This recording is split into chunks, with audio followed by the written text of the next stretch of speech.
السلام علیکم میرے پاکستانیوں. آج کافی عرصے کے بعد دوبارہ آپ سے مخاطب ہونے کا دل کر رہا تھا اور سوچا کہ کچھ جو موجودہ حالات ہیں اس کے اوپر آپ سے بات کی جائے. آج راولپنڈی کے کمشنر نے ایک پریس کانفرنس کی جس کے اندر اس نے کہا کہ اس نے راولپنڈی ڈویژن کے اندر جو الیکشن کے اندر مینیپولیشن کی ہے اس کو وہ قبول کرتا ہے. میں اس پریس کانفرنس کو کسی اور نظر سے دیکھ رہا ہوں. شاید آپ لوگ جو پڑھے لکھے ہیں وہ سمجھیں اس بات کو کہ یہ پریس کانفرنس کیوں کی گئی اور اس کا جو اس کی بیک گراؤنڈ میں کیا ہے. اگر آپ دیکھا جائے تو جو کل پی ٹی آئی کے لوگوں نے پریس کانفرنس کی تھی انٹرنیشنل میڈیا کے سامنے، جو الیکشن کو دھاندلی کے متعلق انہوں نے جو فارم 45 کو دکھایا اور بتایا کہ کیسے کیسے یہ دھاندلی ہوئی اور کتنی کتنی وہ جو اکثریت لی تھی پی ٹی آئی کے لوگوں نے، اس کے اندر کیسے کیسے وہ چینجز کی گئی. ایک تو یہ تھا، یہ ملبہ بہت بڑا تھا کیونکہ اس کو اٹھانا ہر بندے کے بس کی بات نہیں تھی. تو جن کے اوپر جانا تھا ان کو بھی پتہ تھا، اور جو لوگ سوچ رہے تھے اور جو انٹرنیشنل کمیونٹی ہے وہ ان کو بھی پتہ ہے کہ کہاں سے ڈوریں ہلتی ہیں اور کہاں سے ہلائی جاتی ہیں. اور چیزیں جو تھیں وہ کافی کمپلیکیشن کی طرف جانی تھی. اس وجہ سے اس کو کسی نہ کسی طرح سے مینیج کرنا تھا. اگر آپ دیکھیں تو میں اس پریس کانفرنس کو ڈاکٹر عبدالقدیر کی جو پریس کانفرنس کی گئی تھی جب وہ اٹامک کے متعلق جو ایک معاملہ چلا تھا، تو اس کو انہوں نے بھی ایک پریس کانفرنس کی تھی اور انہوں نے سارا ملبہ اپنے اوپر لے لیا تھا. اگر میں تو اس کو اس نظر سے دیکھتا ہوں. شاید آپ میں سے بہت سارے لوگ کے ذہن میں بھی یہ چیز ہو، یا شاید آپ لوگوں کی اس طرح توجہ نہ ہو، مگر میں کسی کے اوپر الزام نہیں دیتا، مگر مجھے اس میں کچھ اس طرح کی چیزیں محسوس ہوتی ہیں کہ یہ کچھ اس طرح کا معاملہ ہوا ہے.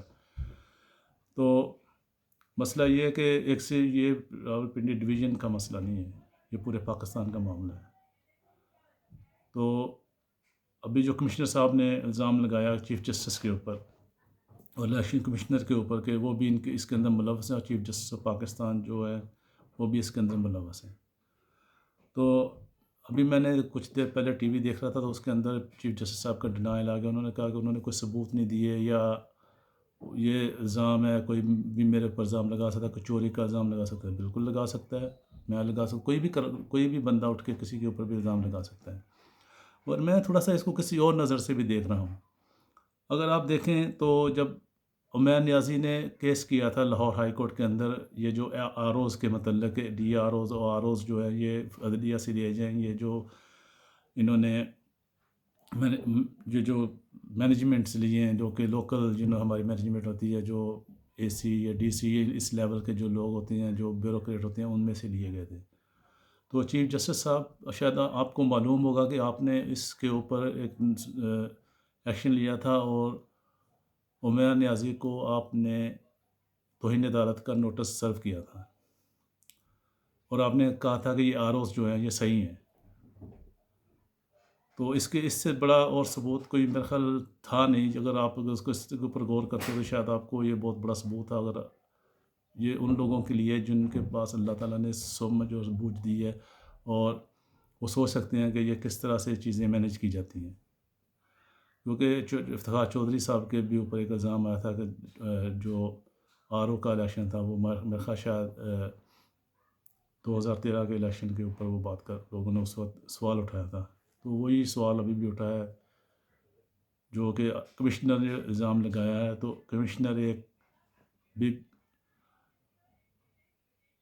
جو عہدے والا افسر ہوتا ہے، جو کہ جس کو پتہ ہوتا ہے کہ انٹرنل کیا ہو رہا ہے اور ایکسٹرنل کیا ہو رہا ہے، کیونکہ وہ بیوروکریسی کا وہ پارٹ ہوتا ہے جو ہر ایک چیز کے اندر انوالو ہوتا ہے، کہ جہاں پہ اچھا کرنا یا برا کرنا اس کی علم میں ہر چیز ہوتی ہے. کیونکہ ہر بندے کو ہر چیز کا معلوم نہیں ہوتا، مگر یہ ایسے ہوتے ہیں جن کے بغیر کوئی بھی چیز کرنا مشکل ہوتا ہے. کیونکہ ان لوگوں کو آپ اعتماد میں لیں گے تو تبھی آپ اپنا کوئی کام کر سکیں گے، ادروائز آپ کے لیے مشکل ہوتا ہے. کیونکہ جب یہ عہدے جو ہوتے ہیں یہ مینیج کرتے ہیں چیزوں کو. اور اس کے بعد چیف جسٹس صاحب، آپ نے ایک اپلیکیشن آئی دوبارہ الیکشن کروانے کی، اور آپ نے اس کو قبول کر کے اور اس کو آپ نے سماعت کے لیے مقرر کر دیا ہے منڈے کے لیے. تو میرا آپ سے کوشچن ہے کہ یہ جو درخواست آئی ہے یہ زیادہ ضروری تھی کہ جو لوگ جن کے ساتھ دھاندلی ہوئی ہے، جو پاکستان کے اندر جو ٹی وی کے اوپر ہر بندے نے دیکھا ہے کہ کیسے کیسے کون کون جیت رہا تھا اور کتنے کتنے مارجن سے جیت رہا تھا، اور آپ نے اس کے اوپر نہ تو سو موٹو لیا اور نہ آپ نے اس کے اوپر کوئی کارروائی کی، حالانکہ وہ زیادہ امپورٹنٹ مسئلہ تھا کیونکہ اس کے اندر قوم کا ایک اس کے اوپر ڈاکہ ڈالا گیا تھا۔ آپ نے ان لوگوں کو تو بلا کے سن لیا تھا جنہوں نے پی ٹی آئی کے الیکشن کے اوپر اعتراض کیا تھا کہ یہ الیکشن صحیح نہیں ہوا، اور الیکشن کمیشن سے زیادہ آپ نے پی ٹی آئی کے الیکشن پہ اعتراض کیے تھے، حالانکہ آپ کا یہ کام نہیں تھا، مگر آپ نے اس کے اوپر آبجیکشن لگایا اور آپ نے ان سے اس کا نشان لیا اور ان کو آپ نے میدان میں چھوڑ دیا ہاتھ باندھ کے کہ آ جائیں آپ لڑیں، تو مخالف آپ کے ساتھ منہ کے مکہ مارے یا جا کے ٹھڈا مارے، مگر آپ ان سے کھائیں، مار بھی کھائیں اور آپ الیکشن میں جا کے لڑیں۔ تو آپ نے وہ سلسلہ انجام دیا۔ جو پاکستان کی سالمیت کا معاملہ تھا جس کے اندر الیکشن جو کہ پاکستان کے لیے ایک بہت امپورٹنٹ چیز تھی قوم کے لیے کہ ایک مضبوط حکومت بنے جو کہ ملک کو معاشی اور طور پہ استحکام دے اور انتظامی طور پہ بھی استحکام دے۔ پاکستان میں انتظامی استحکام بھی نہیں ہے اس وقت اور معاشی استحکام بھی نہیں ہے، کیونکہ آپ ہر بندے کو پتہ ہے کہ پاکستان کے ساتھ کیا ہو رہا ہے اس وقت۔ تو اس درخواست کو لگانے کا مجھے مقصد نہیں سمجھ لگا کہ آپ نے اس کو درخواست قبول کر کے کس لیے سماعت کے لیے مقرر کیا ہے۔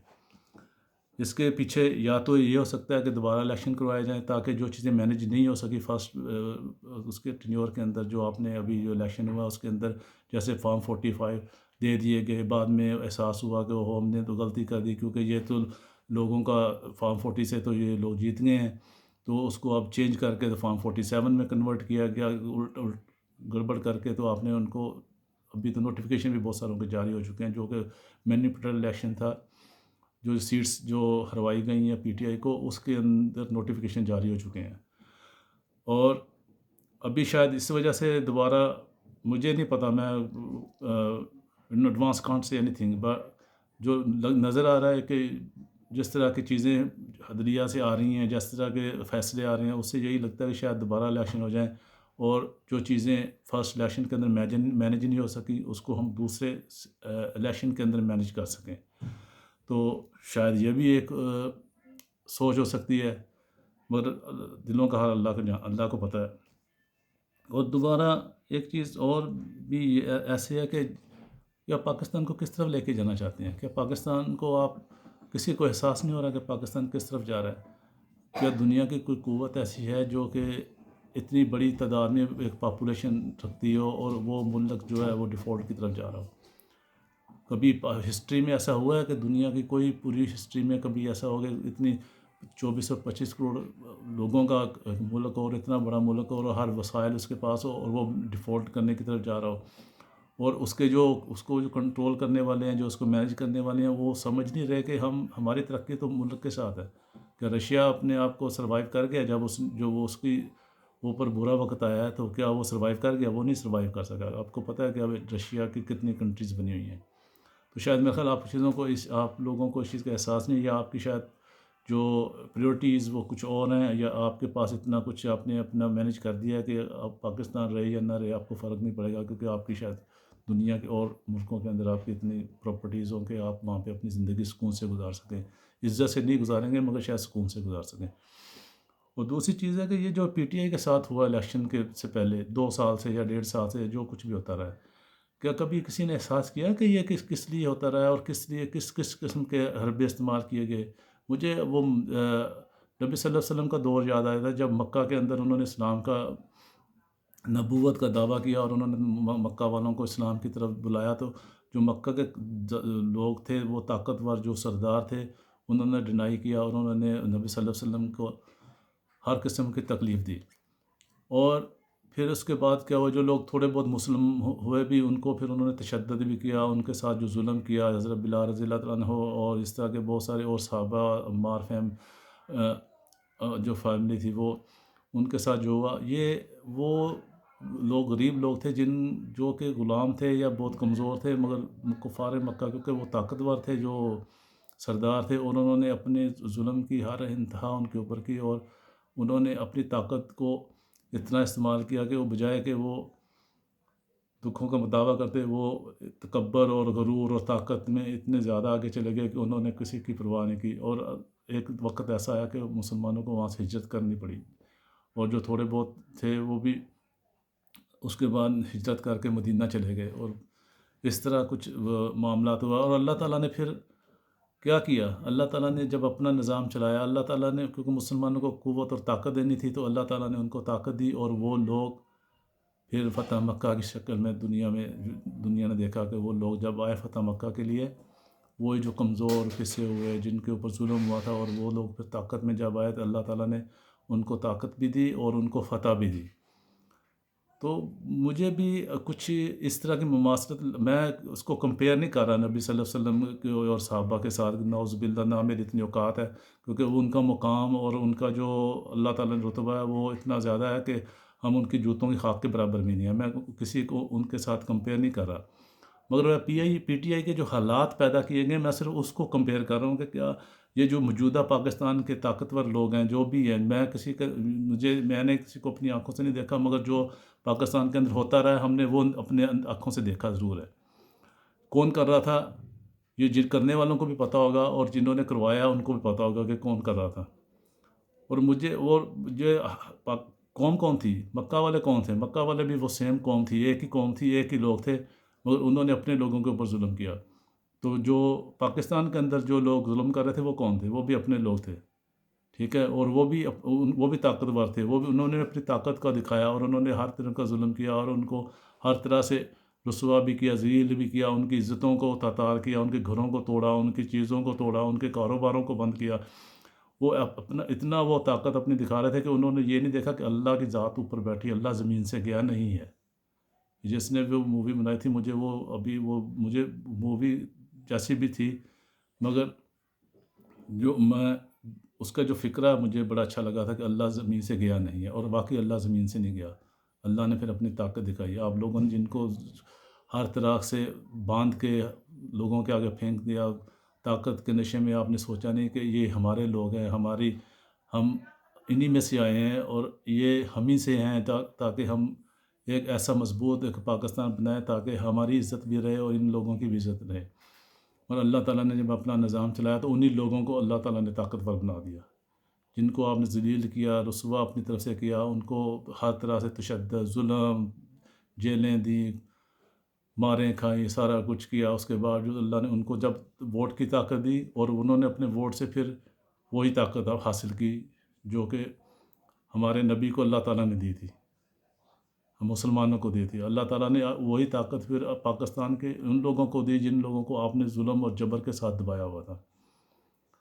تو میرے خیال یہ سیکھنے کے لیے بہت کچھ ہے، اگر سیکھنا چاہیں تو،